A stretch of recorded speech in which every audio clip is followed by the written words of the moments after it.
Caspian traced the jagged lines of the ancient map etched onto petrified leather. His finger paused on the central symbol, a stylized emerald half-submerged beneath waves. This was at the legendary lost city of Viridia, known only as the Emerald City in the fevered dreams of treasure hunters. It was his last chance at redemption. The city was rumored to hold the Sunken idol, an artifact said to be carved from a single, flawless, human-sized emerald. "You look ready to fight a jaguar with a spoon?" a dry voice observed from the shadows of the firelight. Aida stepped into the glow, her machete resting easily in the crook of her elbow. She was a local guide, hired only because she was the only person who knew the path through the Serpent's Coil jungle. She had a reputation for silence and a frightening knowledge of things best left forgotten. She was Caspian's necessary burden. "I look ready to acquire history, Aida," Caspian corrected, snapping the map case shut. "The jaguar is merely an occupational hazard." Aida scoffed, her expression unreadable. "History here comes with fangs, venom, and a very short lease on life. This jungle decides who wins."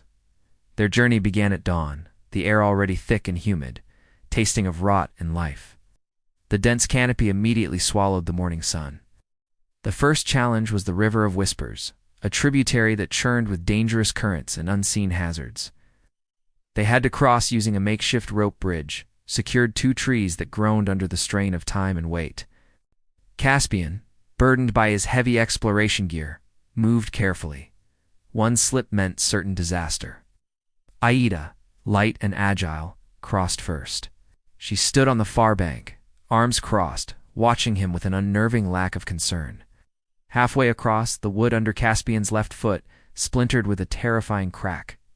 He swung wildly, catching the rope, just as the section of the bridge plunged into the murky water below. "A bit clumsy for a man obsessed with perfection," Aida remarked, when he finally dragged himself onto the bank, soaked and breathing heavily. "It's a passion for perfection, not an attainment of it," Caspian gasped, wringing water from his jacket. They continued deeper. Jungle became tighter, darker, the sounds of insects and unseen creatures swelling to a deafening chorus. Aida pointed her machete towards a low-lying, vibrant purple flower. "Do not touch that." The spores paralyzed the respiratory system within seconds. Caspian logged the information, realizing the jungle was not merely beautiful. It was actively hostile. He relied completely on Aida's knowledge. She moved through the vegetation like smoke, reading the earth like a book. Days bled into weeks. Their shared purpose was the only thing binding them, punctuated by arguments about the moral cost of their quest. "Why is this idol so important?" Aida finally asked one evening, sharpening her blade. "It's the ultimate artifact," Caspian said, mesmerized by the fire. "It proves the existence of a civilization so advanced it literally built a city of emerald." Or, Aida countered, "It proves the end of one." Treasures are almost always monuments to failure. They navigated a section of the jungle riddled with quicksand, testing every footstep before committing their weight. Caspian nearly stepped into a deep pit, camouflaged by moss, saved only by Aida's lightning-fast reaction. She pulled him back roughly, her face tight with anger. "Do you think you are immortal, or just stupid?" "Neither," he snapped. "I was distracted thinking about how much I despise the humidity." They pushed through a thicket of razor-sharp vines, the air now heavy with the smell of iron and damp stone. They were close. They found the first sign, a massive wall of dark, moss-covered basalt, seemingly rising out of the earth itself. Intricate carvings of stylized serpents and aquatic life covered the stone, hinting at the civilization's deep connection to water. "Viridia," Caspian whispered, his voice filled with awe and triumph. "The Emerald City." Aida was less impressed. "It looks like a magnificent tomb. The jungle has claimed it, as it claims everything eventually." They discovered the main entrance, a colossal archway half-choked by vines and roots, leading into absolute darkness. Caspian used his high-powered flashlight. Inside, the air was still, cool, and silent, a profound change from the noise outside. The floor was slick with moisture, and they had to descend a crumbling stone staircase, each step a testament to centuries of neglect. They reached a vast chamber, a central plaza now entirely flooded up to their chests. This was the sunken part of the legend. The water was unnaturally clear, reflecting the light of Caspian's lamp like shattered glass. Submerged structure statues, obelisks, and archways lay beneath the surface, preserved in a liquid state of decay. The civilization wasn't merely lost, Aida observed. Yes. It was sacrificed to the water gods, or perhaps drowned by its own hubris. Caspian ignored the philosophy. His eyes were fixed on the far end of the plaza, where a faint green luminescence pulsed from a deep recess. The idol is down there, he declared, already stripping off his outer layers and preparing his dive gear. Aida watched him, her hand gripping the hilt of her machete. The stories say anyone who disturbs the idol releases a curse.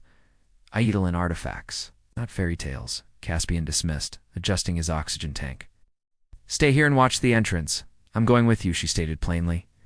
If you drown, I don't want to spend 3 days finding your body to reclaim your maps. They slipped into the cold water. The immediate shock was quickly replaced by the strange, ethereal quiet of the sunken city. Beneath the surface, the true scale of Viridia was revealed. They swam past carved figures, their eyes wide with frozen terror. Schools of tiny silver fish darted through what were once marketplaces and grand avenues. The green glow intensified, guiding them like a beacon through the murky depths. They reached the base of what must have been the royal palace, a monumental structure of interlocking stone blocks. The glow emanated from an interior chamber, accessed only through a narrow, partially collapsed doorway. Caspian signaled to Aida, checking his air gauge. They had limited time before the return trip would become dangerously low on oxygen. They squeezed through the opening. The chamber was small, circular, and dominated by the single most dazzling object Caspian had ever seen. There, resting on a stone dais, was the sunken idol. It was a massive sculpture, not of a human, but of a celestial creature. It's crafted entirely from a pure translucent emerald. The idol wasn't just green. It contained all the shades of green, shimmering with an impossible inner light. Caspian floated before it, his heart pounding against his ribs, the culmination of a lifetime of obsession realized in a single, silent moment. He extended his gloved hand toward the cool, smooth surface of the idol. As his fingers brushed the emerald, a high-pitched, resonant hum filled the water, vibrating in his chest cavity. Suddenly, the chamber felt wrong. The stone under the dais began to visibly crumble, releasing a cloud of sediment. Aida, ever pragmatic, tugged urgently on his arm, signaling their rapid ascent. Caspian pulled out his specialized extraction pack, a small but powerful device designed to seal and lift heavy artifacts. He started attaching the clamps to the base of the idol, determined not to leave empty-handed. Aida signaled again, pointing violently at the ceiling. A massive crack was rapidly spreading across the dome above them. The collapse was starting. The removal of the idol, even a slight shift, was destabilizing the entire palace structure. Caspian hesitated, his hand hovering over the activation switch of the extraction device. He was moments away from glory. But then, he remembered Aida's words. Treasures are almost always monuments to failure. He looked at the crumbling chamber, the drowning fate of the city made clear.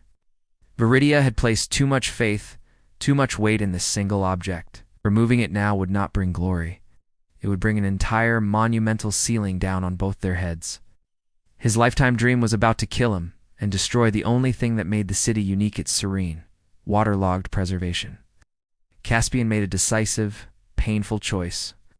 He removed the clamps and the extraction device, letting them float away. He grabbed Aida's hand and signaled up with frantic urgency. They kicked hard, swimming for their lives. The water was now filled with falling debris. They barely squeezed back through the narrow doorway as the passage shuttered and began to seal itself. They swam frantically across the flooded plaza, the green light of the idol slowly fading behind the collapsing ruins. The swim back felt endless, every stroke a desperate fight against the current of panic. Finally, they broke the surface in the quiet entrance chamber, gasping for the humid, living air of the jungle. They dragged themselves onto the slick stone steps, adrenaline making their limbs heavy and numb. The roar of the final massive collapse echoed from the depths of the palace. The chamber holding the idol was sealed forever. They sat in silence for a long time, the taste of rust and river water in their mouths, the reality of their failure and survival setting in. You didn't take it, Aida finally said, her voice rough. I couldn't, Caspian admitted, leaning his head back against the damp stone. It wasn't meant to be moved. It was meant to stay sunken. The curse, Aida murmured, nodding slowly. The curse is the temptation. Punishment is the collapse. Caspian stared into the darkness. He had faced the confrontation, but it hadn't been a fight against a rival or a physical trap. It was a fight against himself. He had chosen the journey and the preservation of the lost world over the glittering prize. This was the true treasure, the knowledge that some things are more powerful when left undisturbed. They rose, weary and empty-handed, and began the long, quiet climb back up the stairs, out of the tomb, and back into the living jungle. The jungle felt different now. It was still perilous, but Caspian saw it not as an obstacle, but as a protector of its own secrets. Aida led them back with the same silent efficiency, but occasionally she glanced back at Caspian with a new depth of respect. They never spoke of the sunken idol again, only of the route, the weather, and the next rest stop.